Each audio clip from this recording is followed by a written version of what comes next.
let's talk about the big news from the deal street. The Adani Group is set to buy Wholesome India's assets, Ambuja Cements and ACC for $10.5 billion in what will be the largest infra and materials deal in India. And it all began with baffling media reports that Wholesome, the world's biggest cement maker, may exit India, a country which makes up 23% of its global cement capacity. Adani taking the entire India Inc. by surprise by going ahead and very speedily sealing that deal with Wholesome. This would make it the largest deal in the Indian cement industry and one of the biggest exits of an MNC from India.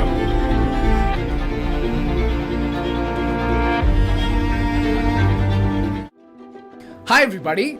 On 16th of May 2022, the legendary business tycoon Gautam Adani won the race to acquire a major stake in Ambuja Cements and ACC for $10.5 billion. And as soon as this deal got finalized, the Adanis became the second biggest cement manufacturer in India. And while every single news channel has told us the basic details of this deal, the most important part that they missed out on is the business strategy of the Adanis. So in this episode today, let's do a deep dive and try to understand why did the Adanis acquire a stake in Ambuja and ACC, what exactly is their business strategy, and most importantly as investors, what do we need to understand about the changing dynamics of the cement industry of India and the world itself. This video is brought to you by Wind Wealth, but more on this at the end of the video.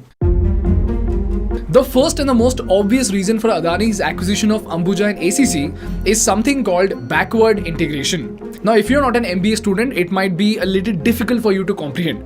So let's try to understand backward integration using the simple analogy of a grocery store. You see guys, the supply chain of a grocery store looks something like this. We first have the manufacturer, then we have the distributor. The distributor is the person who actually buys these products in huge quantities from the manufacturer. And then we have small retail shops who buy products from the distributors in small quantities. Eventually, the retailer sells it to the customers. This is the simple supply chain of retail stores. In reality, we also have wholesalers and local distributors, but for our concept, let's use this simplified version.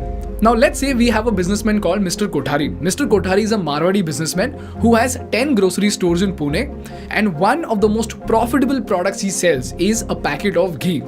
Now he buys 10,000 packets of ghee per month at 420 rupees each and sells it at an MRP of 520 rupees. Now this is when he realizes that dude, if he gets ghee at 420 rupees, the distributor gets it at 360 rupees, right? So if Kothari himself became the distributor, he could actually get it at 360 rupees and make more profits. So you know what? He goes on to acquire his own distributor and becomes a major distributor for all retailers in Pune. And now his own Kirana stores become his distribution company's clients. And now the same 10,000 packets of ghee that he used to buy at 420 rupees, he buys them from his distribution company at just 400 rupees and sells them at 480 rupees. Whereas to other retail stores, his distribution company sells it at a normal price of 420 rupees, because of which they would go on to sell it at 520 rupees. So Kothari's distribution company first makes a 40 rupees profit when he sells it to his retail stores. Then his retail stores make a profit of 80 rupees per packet when he sells it to the customers. And then when he sells it to other retailers, he further makes a profit of 60 rupees. So you see what happened? A retailer became a distributor and started increasing his profit margins. But at the same time, he is also able to sell the product to the customers at a much cheaper rate. Eventually, he is able to compete with other retailers. So if there are 5 local stores, while all 4 stores will sell ghee at 520 rupees, Kothari's retail stores will attract a lot more customers. Why? Because he is selling his product at 24% cheaper cost. Similarly, the same ketchup that he used to buy at 90 rupees, he sells it to his own retail stores at 70 rupees, eventually sells it to the customer for 120 rupees. He sells Shrikhand to his retail stores at 160 rupees and sells it to the customer at 200 rupees. So you see what happened? Mr. Kothari was able to increase his profit margins by becoming the distributor, and then he became his own client, because of which he is able to control the prices better. And lastly, because his company is both the distributor and the retailer, he is able to sell products at a cheap rate and at the same time have a competitive advantage over other Kirana stores in the locality. This way, tomorrow he can go on to expand his business to 20, 30, 40 retail stores, and he would only keep making more money. And the next step to this is when Kothari ji realizes that, dude, being the distributor, he already has a supply chain to push 50,000 packets of ghee, 3 lakh packets of milk, 50,000 packets of Shrikhand and 30,000 packets of paneer. So, instead of buying these products from the manufacturer, why doesn't he himself become the manufacturer? So then, Mr. Kothari would then go on to acquire a dairy company that would produce all the dairy products and push those products to his distribution supply chain all the way up to his retail business and to the customers. Again, he'll get more margins, more control and more expansion. This is what we call as backward integration, wherein a company goes on to acquire critical entities of its own supply chain to become more profitable, to have a competitive edge over other rivals, and lastly, to have a better control over the supply chain, eventually expanding the business. This is exactly what Mr. Adani is doing with Ambuja and ACC. As we all know, the Adanis are known to be builders and they have an enormous business in construction and the infra space, wherein they are building thousands of kilometers of expressway, thousands of crores worth of ports, airports and power plants, and on top of that, they also have residential and commercial properties coming up. And all these projects require a ton of cement and a ton of steel. And now that Adani has bought a major stake in Ambuja and ACC, just like Kothari's retail stores became his own distribution company's clients, in this case, all Adani companies in the construction or related business will go on to become Ambuja and ACC's clients. In fact, this is the reason why Mr. Adani said, and I quote, "On the demand side, we continue to execute on a massive number of construction activities that span every one of our infrastructure businesses. I therefore expect us to be one of the largest customers of our own cement business." So you see, just like Mr. Kothari was able to have better control and better profits through backward integration, Mr. Adani and his company is expected to have better control over the prices of the cement, better supply, and more importantly, an edge over their competitors who are again building ports and buildings. It's just that instead of a packet of ghee, you have a bag of cement. And just like Kothari would make money by selling his dairy products like paneer, milk and Shrikhand, Mr. Adani would use and sell all kinds of cements like ordinary Portland cement, Portland Pozzolana cement and Portland slag cement for their own projects, eventually to increase their own profits. And this brings me to the second reason, and this is something that you can literally find on every single news article on the internet, which says that since the Adani Group takes up giant infra projects from the government itself, in the next few years, as a part of the Pradhan Mantri Awas Yojana, we have 100 smart cities, 200 airports, housing for all, and all of these will skyrocket the demand for cement, eventually benefiting the cement industry of India. So when the Adanis build such projects, the cement orders at Ambuja and ACC will increase. Eventually, Gautam Adani's goal of doubling the capacity of these companies is expected to be fulfilled. This is the story behind Adani Group's acquisition of Ambuja and ACC. Now the question over here is, if India is such a lucrative and profitable market, why did Holcim sell its stake to Adani's and leave India altogether? Because you see, the stock price of Ambuja has steadily appreciated by 200% in the past few years. The profits of the company have risen steadily and it's already the second largest producer of cement in India. Then why did Holcim sell, and as investors, why is it super important for you? Well, the first reason for this is that Holcim is a Swiss company and Switzerland is one among the nations that have actually signed the Paris Agreement, and Switzerland's goal is to actually get to net zero greenhouse gas emissions by 2050. And if you look at the most emission intensive industries in the world, you will know that even if the entire cement industry is considered to be one country, it would still be the third largest greenhouse emitter in the world, only behind China and the US. Secondly, if you remember from our hydrogen episode, we have something called carbon border tax coming up, which is literally bringing in a mega trend of decarbonization of industries. Carbon must have its price because nature cannot pay this price anymore. The idea of a carbon border tax is gaining ground in the United States and the European Union. A carbon border tax to level the playing field for European products if other countries do not go as far as us or refuse to go in the right direction. Western countries don't want to see companies packing up for places like China or India because of their less stringent environmental rules, which make the goods produced there cheaper.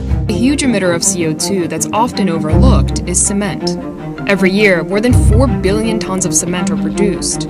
accounting for around 8% of global CO2 emissions. We have a carbon neutral vision for 2050, and we are very much aware now what kind of steps we have to do in order to get there. So long story short, if your emission levels are beyond a certain limit, you will be charged a surcharge on top of the cost of your product in the European Union and other strict countries that apply the carbon border tax. And when it comes to cement, it is one of the most polluting commodities in the world. So the cement industry in general is a very risky business to actually have in your portfolio with respect to Vision 2050. As a result, countries like Switzerland are pushing their companies to go green, because of which they already have one of the highest carbon taxes in the world. And Holcim is even ahead of Switzerland, by the way. They are literally building a world-class product as a substitute to cement itself. And one of the best examples of the same is their EcoPat concrete, which reduces carbon emissions by 30 to 100% as compared to conventional concrete. Similarly, they have EcoPlanet green cement, roofing solutions, mortars, and a lot more coming up. So as an investor, this is a very, very big deal, because it's almost like Volkswagen telling the world that they will produce only hydrogen fuel vehicles and they'll stop producing petrol and diesel cars altogether. That is how big the green and clean industries are expected to become in the next 20 years. And now, if you look at Holcim in India, you will know that India alone contributed to 26% of their CO2 emissions.